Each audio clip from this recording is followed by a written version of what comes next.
안녕하세요. 오늘은 애플의 2025년 4분기 실적 발표, 그중에서도 특히 그 CFO, 케반 파레크의 발언을 좀 깊게 파보려고 합니다. 네, 안녕하세요. 이 CFO 발언이 회사의 재무 상태나 뭐 앞으로 어떻게 할 건지 이런 방향성을 숫자로 딱 보여주잖아요. 그렇죠. 그냥 숫자만 나열하는 게 아니라 그 안에 이제 전략이 어떻게 돌아가는지, 재정적으로 얼마나 탄탄한지, 또 앞으로 뭘 할지 다 보이는 거죠. 맞아요. 그래서 오늘 이 방대한 자료 속에서 저희가 핵심만 딱 뽑아서 여러분이 애플이 지금 어떤 상황인지 또 어디로 가고 있는지 명확하게 아실 수 있도록 좀 도와드리겠습니다. 네, 오늘 살펴볼 이 케반 파레크 CFO 발언은 정말 객관적인 수치 그 자체로도 중요하지만 그 숫자들이 뭘 의미하는지, 그 배경은 뭔지 같이 짚어보면 더 재밌을 겁니다. 좋습니다. 그럼 바로 한번 시작해 볼까요? 일단 가장 눈에 띄는 건 역시 전체 실적 헤드라인 숫자겠죠. 네, 4분기 매출이 1,025억 달러. 이게 전년 동기 대비 8% 늘면서 새로운 9월 분기 기록을 세웠다고 합니다. 네, 8% 성장, 그리고 9월 분기 기록이라는 게 중요해요. 보통 연말에 더 실적이 좋은데 9월 분기에 이미 기록을 세웠다는 거니까요. 아, 그러네요. 특히 보니까 미주, 유럽, 일본, 그리고 아시아 태평양 다른 지역들 여기서 다 9월 분기 기록을 세웠다고 하더라고요. 전반적으로 아주 탄탄해요. 맞습니다. 이 성장이 어디서 왔냐 보면 크게 두 가지죠. 제품하고 서비스. 네. 제품 매출이 737억 달러. 이것도 전년 대비 5% 늘어서 9월 분기 기록이고요. 서비스 매출은 뭐 진짜 대단하죠. 288억 달러. 전년 대비 15%나 늘면서 사상 최고 기록입니다. 와, 15%요. 서비스가 정말 엄청나네요. 그렇죠. 근데 여기서 우리가 주목해야 할 게 뭐냐면 바로 그 활성 기기 설치 기반, 그러니까 지금 사용 중인 애플 기기가 얼마나 많냐는 거거든요. 아, 인스톨드 베이스 말씀이시죠? 네, 맞아요. 모든 제품군, 모든 지역에서 이게 다 역대 최고치를 찍었어요. 이 엄청난 사용자 기반이 있으니까 서비스 매출이 저렇게 폭발적으로 늘 수 있는 거죠. 아주 중요한 연결고리입니다. 그렇군요. 제품이랑 서비스, 이 두 엔진이 같이 막 돌아가면서 기록을 만든 거네요. 그럼 수익성은 좀 어땠나요? 총 마진율도 상당히 좋아 보이던데요? 네, 충 마진율도 47.2%. 이것도 예상치를 넘었고요. 바로 직전 분기랑 비교하면 70pp, 그러니까 0.7%포인트 올랐습니다. 근데 이게 보니까 약 11억 달러나 되는 관세 비용이 포함된 수치라면서요? 맞아요. 그걸 감안하면 수익성 관리가 정말 잘 되고 있다는 거죠. 그럼 제품이랑 서비스 각각 마진율은 어땠어요? 제품 총 마진율이 36.2%였고요. 이건 직전 분기보다 170bp, 그러니까 1.7%포인트나 확 올랐어요. 아마 고가 모델이 잘 팔려서 그런 것 같다고 CFO가 설명하더라고요. 아, 비싼 게 잘 팔려서? 네. 반면에 서비스 총 마진율은 75.3%. 이건 전분기보다는 30bp, 0.3%포인트 살짝 내려갔는데 그래도 75%가 넘는다는 것 자체가 뭐 엄청난 거죠. 애플 수익성의 핵심입니다, 이게. 그렇죠. 75%면 정말 대단하네요. 그럼 이제 순이익이랑 주당 순이익, EPS도 좀 볼까요? 이것도 기록적이었다면서요? 네, 순이익이 275억 달러. 희석 주당 순이익 EPS는 1.85달러. 둘 다 9월 분기 기록을 또 새로 썼습니다. 이 EPS가 작년 4분기에 일회성 비용이 좀 있었다고 하던데 그걸 빼고 조정 기준으로 보면 전년 대비 13%나 늘었다고요? 맞습니다. 13%면 상당한 성장세죠. 네. 그런데 영업 비용은 좀 늘었던데요.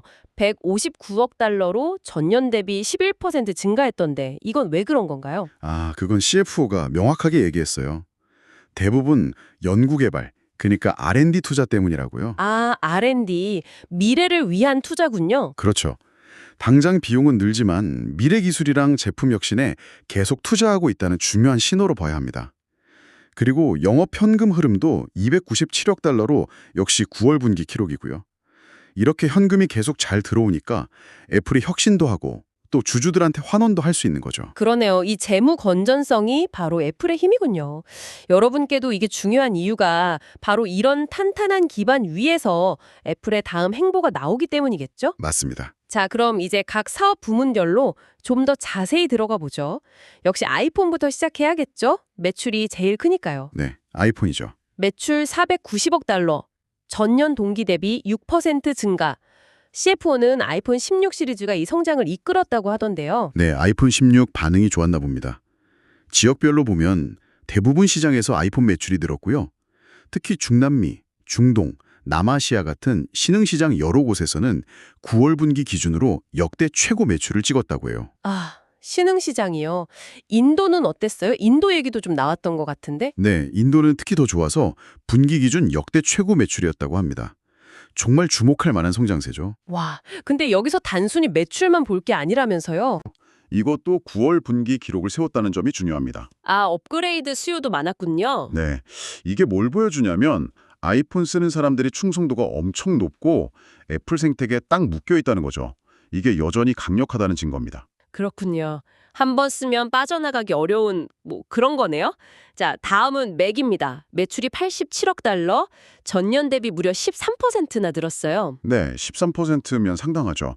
맥북 에어 인기가 좋았다고 합니다. 이것도 보니까 모든 지역에서 성장했고 신흥 시장은 두 자릿수 성장이라고 하네요. 근데 여기서 흥미로운 포인트가 있어요. CFO가 언급했는데 9월 분기에 맥 산 사람 중에 거의 절반이 맥을 처음 써보는 사람이래요. 아, 진짜요? 네. 신규 고객이 절반이나? 네. 그러니까 기존 사용자만 계속 바꾸는 게 아니라 새로운 사람들이 계속 맥으로 넘어오고 있다는 거죠. 맥 활성 설치 기반도 당연히 사상 최고치고요. 이야, 요즘 PC 시장 전체가 좀 어렵다고들 하는데 애플 혼자 13% 성장한 거면 정말 대단한데요. 그렇죠. 시장 평균 생각하면 뭐 훨씬 잘한 거죠.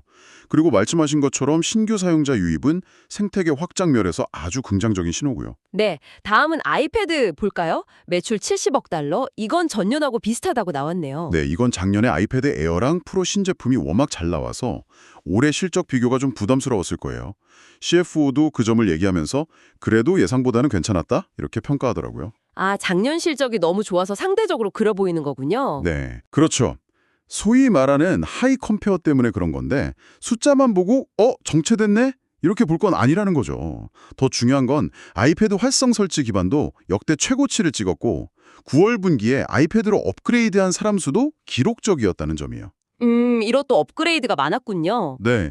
그리고 이것도 맥처럼 분기에 아이패드 산 사람 중에 절반 이상이 아이패드를 처음 써보는 신규 고객이었대요. 이것도 미래 성장 가능성을 보여주는 거죠. 네, 신규 유입은 항상 중요하니까요. 알겠습니다. 그럼 웨어러블, 홈 및 액세서리 부문은 어땠나요? 90억 달러 매출로 이것도 전년이랑 비슷한 수준이네요? 네, 아이패드랑 비슷하죠. 애플워치랑 에어팟은 잘 팔렸는데 다른 액세서리 쪽이 좀 부진해서 그걸 상쇄한 결과라고 합니다. 이것도 작년에 아이패드 신제품 나오면서 관련 액세서리 판매가 많았던 것 때문에 비교 기준이 좀 높았다는 설명이고요. 아, 이것도 하이 컴페어 영향이 있었군요. 그렇죠. 하지만 여기서도 중요한 건 애플워치랑 에어팟 각각의 활성 설치 기반이 전부 사상 최고치를 기록했다는 점입니다.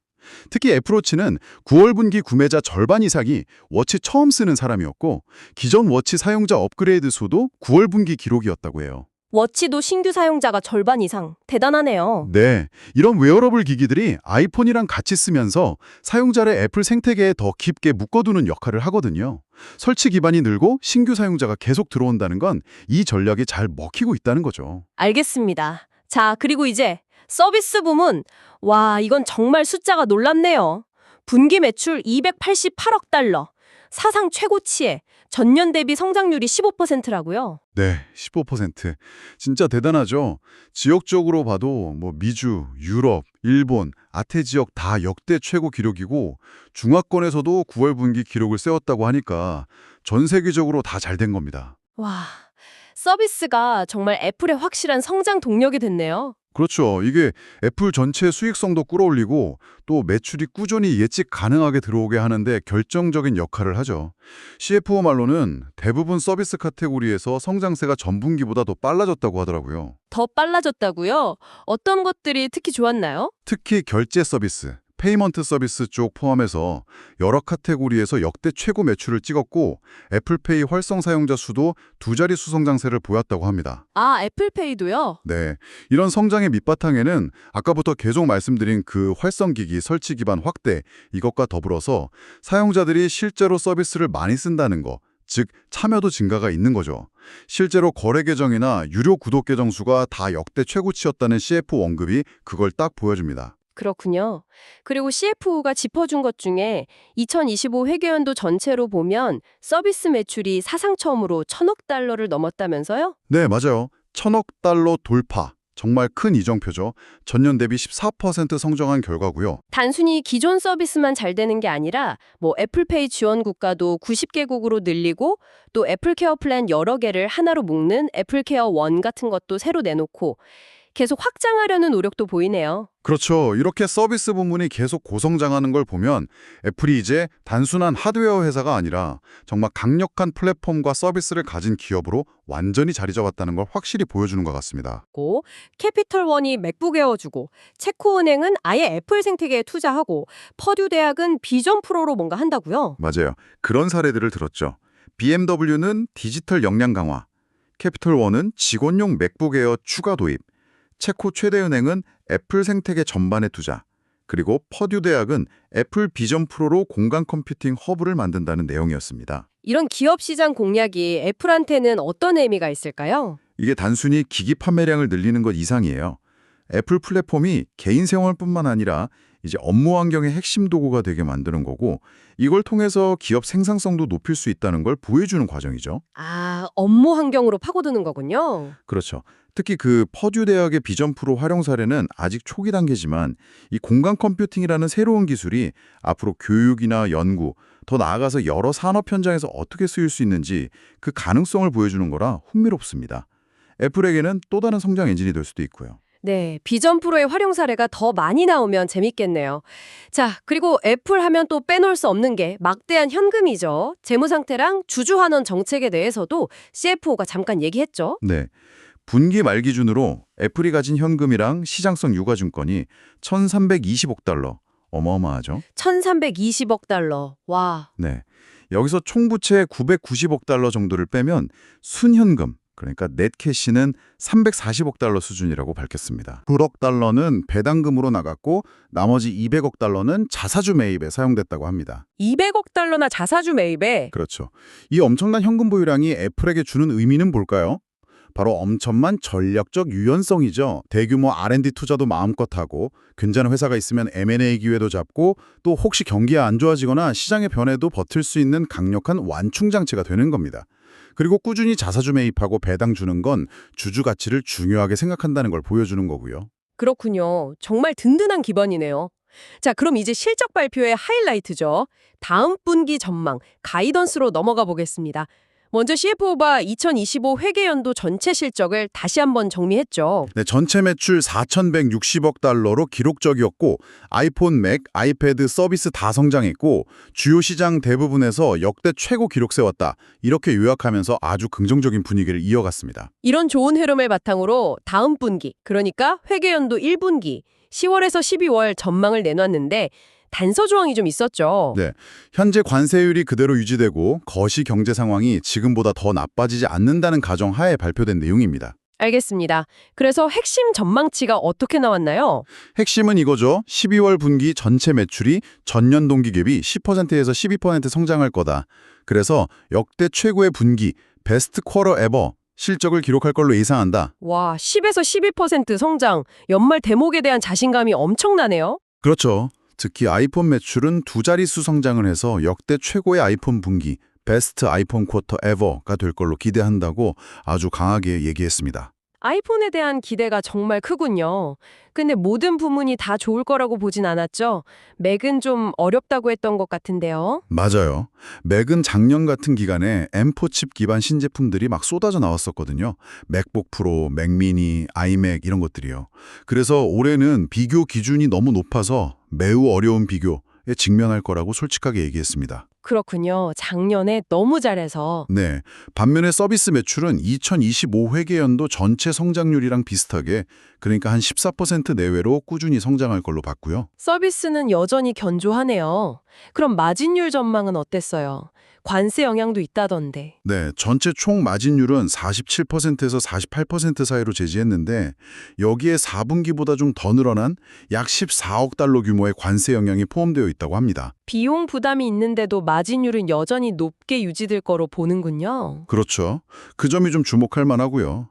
또 영업비용 예상치도 181억에서 185억 달러 사이로 4분기보다 늘어날 걸로 봤는데 CFO가 이걸 또 강조했어요. 왜 늘어나냐? 인공지능, AI 분야랑 계속되는 제품 개발 로드맵을 위한 투자를 늘리기 때문이다. 아, 또 R&D랑 AI 투자 얘기군요. 네, 미래 기술, 특히 AI 경쟁력 확보에 정말 진심이라는 걸 다시 한번 보여주는 거죠.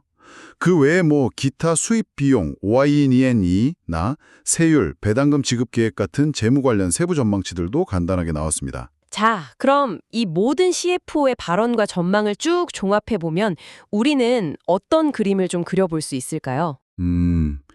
일단 아이폰이나 서비스를 두 축으로 해서 강력한 성장이 당분간 계속 될 거라는 자신감이 보이고요. 네, 그건 확실히 느껴지네요. 그리고 AI를 포함한 미래 기술 확보를 위해서 R&D 투자를 정말 아끼지 않겠다는 의지, 이것도 분명하고요. 동시에 관세 같은 외무적인 비용 압박 요인이 있지만 그럼에도 불구하고 수익성을 잘 지켜내겠다는 어떤 관리 능력, 이런 것들을 좀 확인할 수 있는 것 같습니다.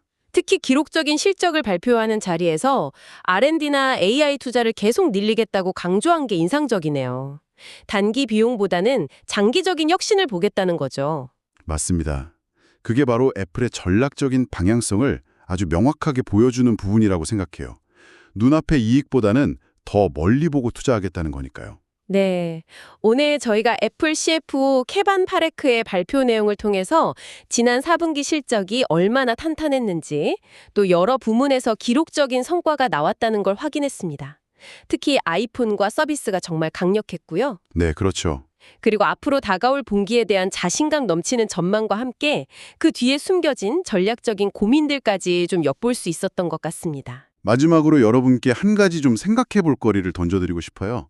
CFO가 엄청난 매출, 이익 이런 걸 얘기하면서도 동시에 막대한 R&D, AI 투자를 계속 강조했잖아요. 네, 그랬죠. 이런 투자가 가능한 건 결국 그 강력한 재무적인 힘 덕분인데 어쩌면 지금 당장은 우리가 잘 모르는, 하지만 이 투자들이 쌓여서 몇 년 뒤에 우리 삶을 확 바꿀 만한 그런 혁신적인 뭔가가 애플 내부에서 막 만들어지고 있을지도 모른다는 거죠. 아, 지금 보이지 않는 더 큰 그림 말이군요. 네, 분기 실적 숫자 너머에서 진행되고 있을지 모를 애플의 그 장기적인 비전, 더 큰 그림을 한번 상상해 보시는 것도 꽤 흥미로울 것 같습니다. 네, 아주 좋은 질문인 것 같습니다.